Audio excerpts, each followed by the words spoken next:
Palakkad railway division office വിഭജനത്തിനെതിരെ തിരുവോണ ദിനത്തിൽ UDF എംപിമാരുടെ സത്യാഗ്രഹം. KPCC അധ്യക്ഷനും മന്ത്രിയുമായ സണ്ണി ജോസഫ് സമരം ഉദ്ഘാടനം ചെയ്തു.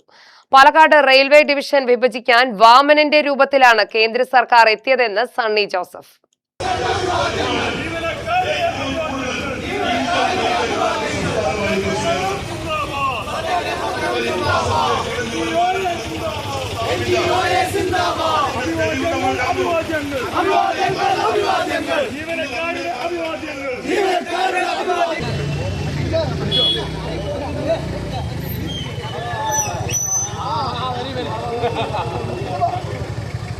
പാലക്കാട് ഡിവിഷൻ വിഭജിച്ചത് എംപിമാരെയും കേരള സർക്കാരിനെയും കേരള ജനതയെയും കബളിപ്പിച്ചാണെന്ന് സണ്ണി ജോസഫ് ആരോപിച്ചു.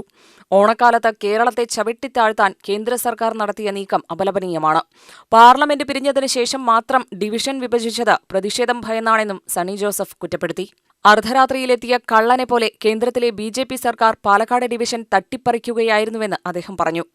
ഏറ്റവും വലിയ അപകടനയാണ് കേന്ദ്ര റെയിൽവേ വകുപ്പ് പാലക്കാട് റെയിൽവേ ഡിവിഷന്റെ കീഴിൽ നിന്ന് മംഗലാപുരത്തെ മാറ്റി അതിനെ മൈസൂറിനോട് ചേർത്തത് കൊടിയ വഞ്ചനയാണ്, അനീതിയാണ്. അത് കേരളത്തിന്റെ സർക്കാരോ കേരളത്തിലെ റെയിൽവേ മന്ത്രിയോ അല്ലെങ്കിൽ ഇവിടെ നിന്നുള്ള പാർലമെന്റ് അംഗങ്ങളോ ആരും അറിയാതെ ഒരു രാത്രിയിൽ മോഷ്ടാവ് എങ്ങനെ നമ്മളുടെ വസ്തുക്കൾ മോഷ്ടിച്ചു കൊണ്ടുപോകുന്നു, അതുപോലെയാണ് കേന്ദ്ര റെയിൽവേ വകുപ്പ് കേരളത്തിന്റെ നിലവിലുണ്ടായിരുന്ന ഈ സൗകര്യങ്ങളും സാവകാശങ്ങളും മോഷ്ടിച്ചെടുത്ത് തട്ടിപ്പറിച്ച് അതിനെ മൈസൂറിനോട് ചേർത്തത് നമുക്കെല്ലാവർക്കും അറിയാം.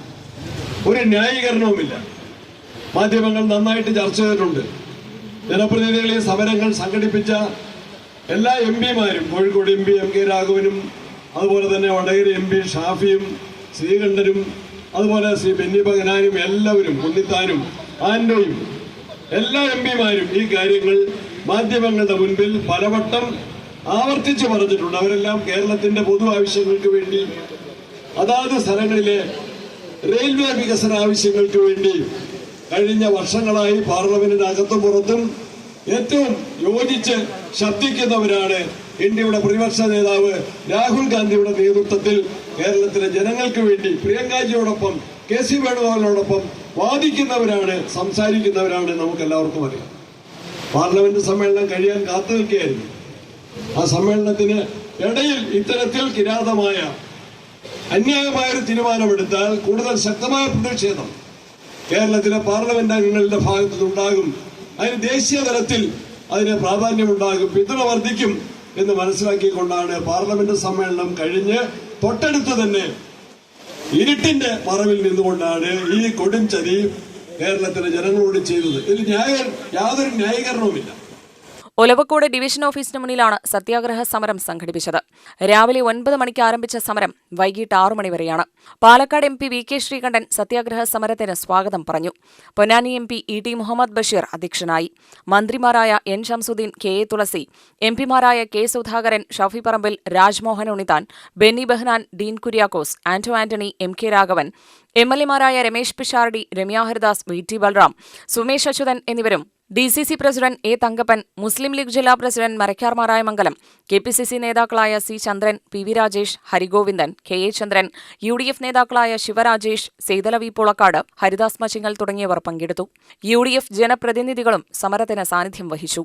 ഓഗസ്റ്റ് 21-നാണ് അപ്രതീക്ഷിതമായി പാലക്കാട് ഡിവിഷൻ വെട്ടിമുറിക്കാനുള്ള റെയിൽവേയുടെ ഉത്തരവിറങ്ങിയത്. മംഗളൂരു ഭാഗം മൈസൂരു ഡിവിഷനോട് സംയോജിപ്പിക്കുകയായിരുന്നു ഉത്തരവിലൂടെ. സെപ്റ്റംബർ 1 മുതൽ ഉത്തരവ് പ്രാബല്യത്തിലാകും. തീരുമാനത്തിലൂടെ വർഷം 1100 കോടി രൂപയുടെ നഷ്ടമാകും പാലക്കാട് ഡിവിഷന് ഉണ്ടാവുക. തീരുമാനത്തിനെതിരെ BJP മൗനം പാലിക്കുകയാണ്. 2006-ൽ സേലം ഡിവിഷൻ രൂപീകരിച്ച് പാലക്കാടിനെ വിഭജിച്ചപ്പോൾ BJP സംസ്ഥാന തലത്തിൽ ബന്ദ് നടത്തിയിരുന്നു. UTV news, Palakkad.